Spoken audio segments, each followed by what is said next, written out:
Estamos con Vicente Garay, bienvenido. Muchas gracias. Nuestro brujo columnista. Bueno, sí, así como escuchábamos en el audio, la verdad es que este fue un veredicto ejemplar y además marca un camino en la historia. Digo, me parece que este juicio en particular marcó un camino en la historia y que haya terminado de esta manera, que fue justamente con las dos figuras que pidió la querella, la defensa, que tenía que ver, por un lado, con el agravante de el odio a la identidad de género y, por otro lado, en un contexto de violencia de género, ¿no? Que ayer lo explicaba muy bien Luciana Sánchez, que fue la abogada que representó a Say Sakayán, el hermano de Diana Sakayán, en la querella, que estas dos figuras, justamente lo que vienen, la traducción política de esto es el travesticidio, ¿no? Que es lo que se venía peleando y por lo que se venía peleando. Que una cosa que me parece interesante de lo que contaba Luciana ayer es cómo se conjugan estas dos figuras, que una es, la traducción política es el femicidio, ¿no? Que es en contexto de violencia de género, y que además se le suma la identidad de género, que lo que hace es reconocer a la identidad travesti como una identidad que además es posible de ser vivible, ¿no? Y me parece que eso es sumamente interesante porque, digo, la justicia no marca cuándo comienza o cuándo deja de existir una identidad que ya existía y que además estaba completamente empoderada y reivindicada. Digo, la identidad travesti tiene muchísimos años en la historia política argentina, pero sí me parece interesante que como que de a poco vamos haciendo avances en el sistema, ¿no? En el Estado, en la justicia, y me parece que estos avances son un poco los que van marcando a la historia y los que van llevando estas reivindicaciones políticas que vienen sucediendo hace muchísimos años a poder plantarse un poco en la agenda política, ¿no? Sí, y nombrar, ¿no? Me pareció clave, creo que fue el abogado querellante por el INADI que planteaba esto de, bueno, cuando se mata a un padre es parricidio, cuando se mata a un hermano es fraticidio, cuando se mata a una mujer es femicidio, cuando se mata a una travesti es travesticidio, ¿no? Por más que el lenguaje jurídico es medio críptico y esa palabra no iba a aparecer técnicamente porque no existe en el Código Penal, sí existe el concepto, ¿no? Que es esto que vos decías, y que me parece que dos cosas. Primero, que Diana, sin estar, sigue dándonos lecciones de política, ¿no? Es impresionante eso, porque bueno, ella en las marchas, ni una menos, en la primera que pudo estar, estaba con el cartel de basta de travesticidios. Y después, que es visibilizar la violencia hacia las trans y las travestis, que mueren casi siempre antes de los 40 años, y muchas veces, no recuerdo ahora el porcentaje, por muertes violentas, ¿no? Y que no están contabilizadas porque no hay un registro sistemático ni de femicidios ni de nada, pero además porque muchas veces son registradas como muertes de varones si no hicieron el cambio de DNI, ¿no? Entonces, mira todo lo que se abre ahora como trabajo, ¿no? Como línea de pensamiento político también para estas identidades. Sí, que además me parece que hay algo de lo que decía Say Sakayán ayer. Lo voy a traer muchas veces a Say porque me parece re importante que, digamos, que en lo que fue la conferencia de prensa y incluso en todas las instancias en las que pudo hablar durante todo el juicio, la verdad es que pasaron cosas clarísimas, dijo cosas clarísimas, y una de esas tiene que ver con que esto en realidad es un punto de partida. Digo, acá estamos hablando de, ojalá que no existan más travesticidios y que no tenga que haber otro juicio como fue el de Diana, que la verdad es que fue un juicio muy peleado además, porque, bueno, este tribunal era un tribunal muy técnico, entonces había que hacer todo minuciosamente para que esta sentencia pueda llegar a este resultado. Digo, los tribunales, este tribunal no era un tribunal militante, ni estaba sensibilizado con la causa, ni nada por el estilo, como todos los tribunales, y sin embargo llegó a este veredicto porque hubo una lucha realmente política interesante de parte de todo el colectivo travesti trans, que me parece que fue el que encabezó esta lucha y que sin dudas pudo hacerlo a la altura de las circunstancias. Y esto que decía Say, de que es un punto de partida, en realidad es para empezar a pensar en todos los lugares en donde todavía falta que se nombre a las compañeras travestis y trans, y para que justamente no exista otro juicio por travesticidio, tenemos que recorrer un camino enorme en el que la identidad travesti trans sea visibilizada, deje de ser patologizada. Además, quiero celebrar que en el día de ayer justo al mismo día en el que se lee la sentencia de Diana, la Organización Mundial de la Salud saca de su lista de enfermedades a la transexualidad, que en realidad no lo tienen en esos términos, pero la traducción es esa, y me parece que eso también un poco habilita, digamos, a discutir otras cosas, porque, repito, ni la Organización Mundial de la Salud ni la justicia va a marcar el camino, pero me parece que las compañeras travestis y trans sí lo están marcando, y que todas estas instituciones tienen que estar inevitablemente a la altura de las circunstancias, ¿no?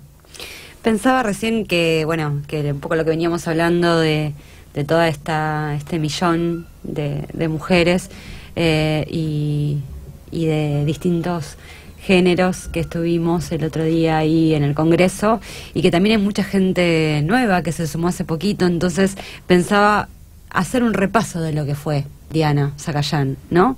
Porque quizás muchos compañeros, compañeras, compañeres, este último cachito se sumaron a espacios o a escuchar programas como este, y creo que la historia de Diana es como para contarla una y otra vez a quien vuelva, a quien se sume a estos espacios, porque es una historia increíble, porque su lucha fue increíble, y todo lo que logró, y los lugares a donde llegó, y la claridad, porque Diana es para escucharla, y un poco esto que decía Lu, ¿no? Que ahora que no está, igual de distintas maneras nos sigue enseñando lógicas o discusiones políticas, ¿no? Entonces, quizás hacer un recorrido de lo que fue Diana para nuestro movimiento.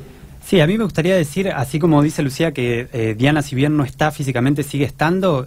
Digo, todos y todas y todes los que no la conocimos a Diana, igual la conocimos. Digo, me parece que hay algo de Diana que es lo que yo llamo el legado, ¿no? Que es justamente este camino marcado, y que es un poco ese camino que un poco nos llevó a empezar a caminar por esta lucha, ¿no? Digo, Diana, Loana, son compañeras que de verdad que han encauzado un montón de demandas que teníamos muchos y muchas y muches, de empezar a pelear por un mundo realmente más justo, por un mundo realmente más igualitario, y que deje de ser simplemente una pantalla, ¿no? Y me parece que Diana un poco representa eso, porque digo que los que no la conocimos igual, porque me parece que de escucharla tanto y de tenerla tanto en cuenta en su claridad política, como decías vos, me parece que un poco te hace conocerla desde este lugar más político, desde esta postura más política. Por ahí no pudimos compartir un mate, sabemos que era bastante brava,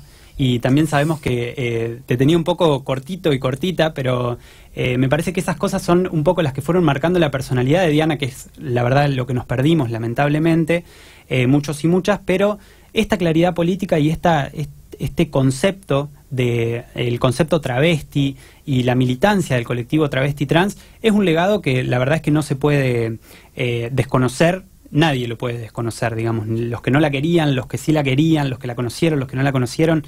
Me parece que hay algo que no se puede desconocer, que es esta representatividad que tenía Diana, y este poder para poder llevar adelante esta lucha, que la verdad es que es inmensa, porque es contra todo un sistema, que es esto que decía Loana, ¿no? Bueno, si vemos que no encajamos en el sistema, cambiemos el sistema, no nos cambiemos nosotros, digamos.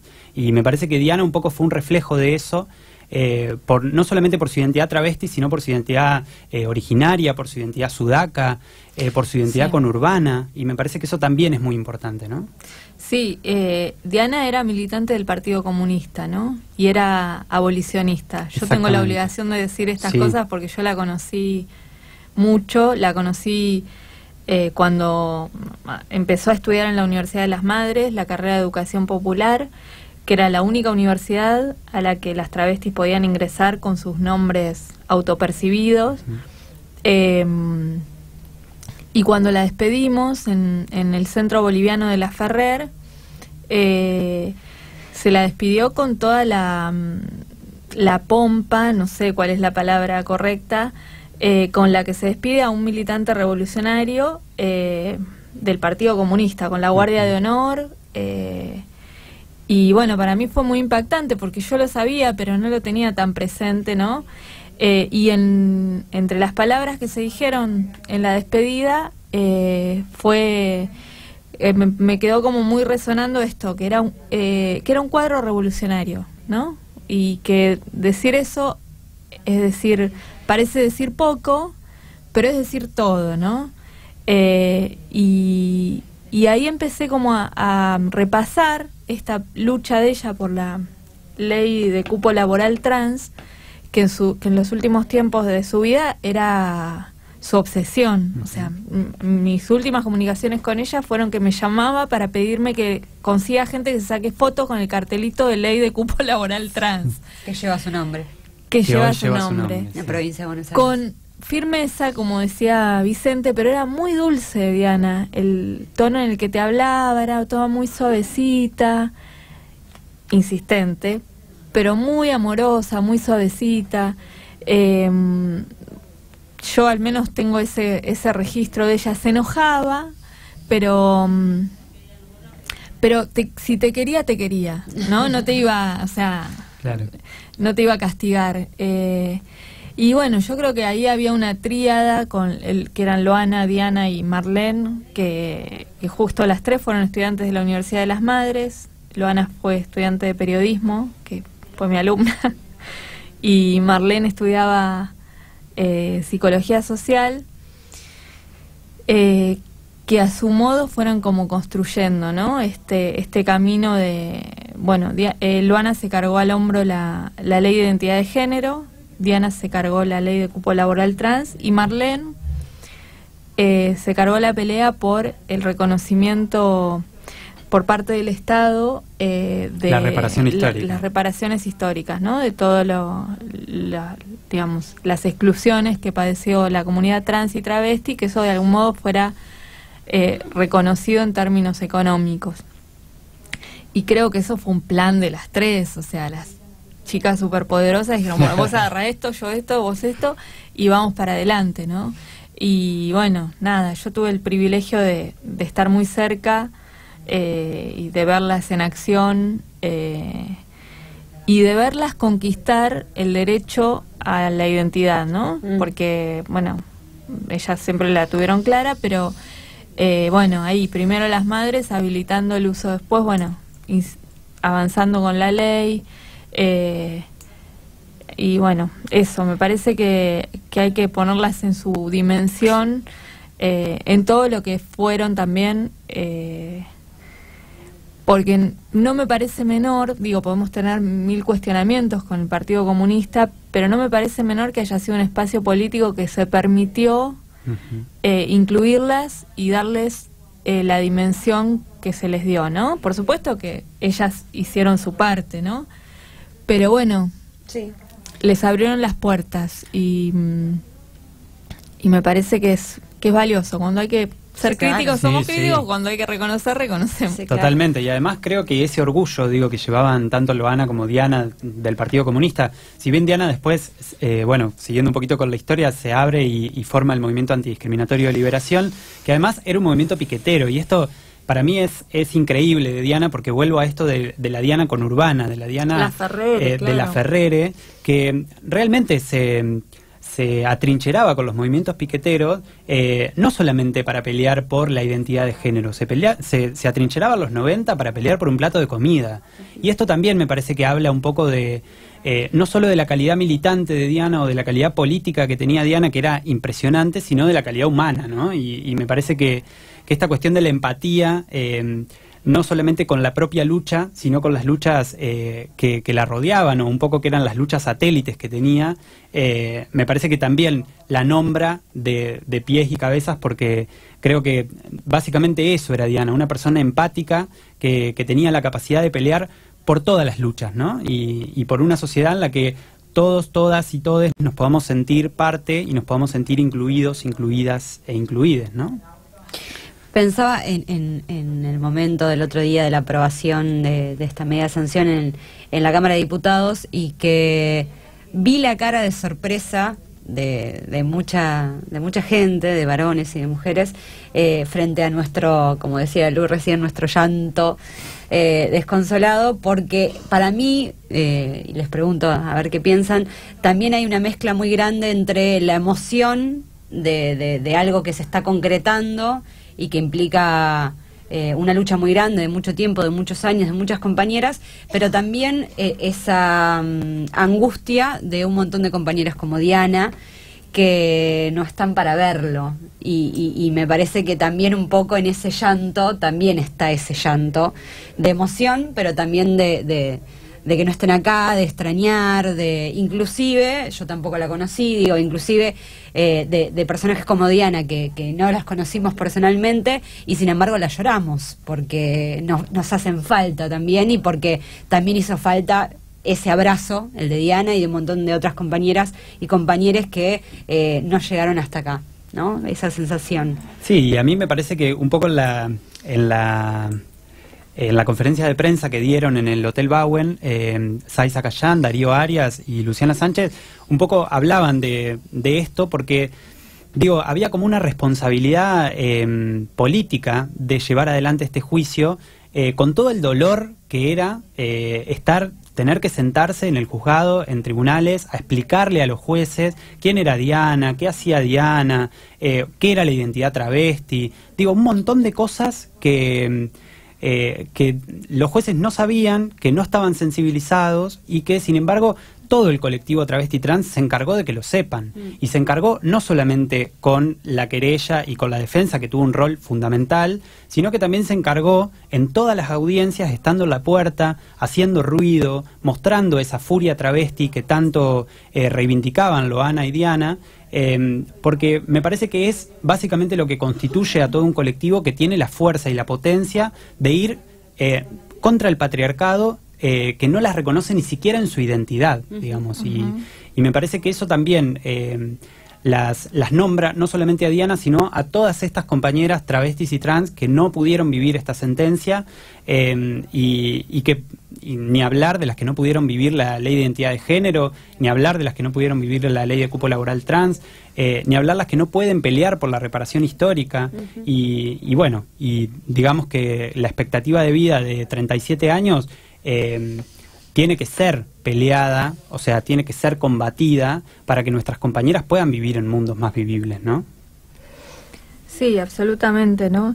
Me parece que la reivindicación de la identidad travesti, tal como la planteaban Loana, Diana y Marlene y otras que la siguen planteando, tiene que ver también con interpelarnos con ese otro excluido de todo, ¿no? Porque las travestis son eso, ¿no? Están excluidas de la escuela, de la familia, del trabajo, de los derechos, hasta hace poco tiempo de la ciudadanía, ¿no? Y me parece que ellas siempre fueron muy, muy conscientes de ese lugar, no en términos solamente de ellas, sino de todas las exclusiones, ¿no? También me parece que ahí bueno, aprendimos, nos enseñaron mucho en términos de, y sobre todo de una inclusión que no sea en términos de, bueno, vení vos, pobrecita, ¿no? Te damos un poquito. No, queremos todo, queremos los mismos derechos, ¿no? Queremos el DNI con nuestro nombre autopercibido y sin que un médico, un psicólogo, un psiquiatra nos tenga que decir si estamos mal de la cabeza, no, sin tener que decirles que nos gusta el color rosa, ¿no? Queremos, como cualquier persona, tiene derecho a su identidad, a la que siente que es. Queremos, no querían el matrimonio igualitario ellas, pero si vamos a discutir, queremos los mismos derechos, no una unión civil, un vínculo de segunda, exactamente lo mismo, ¿no?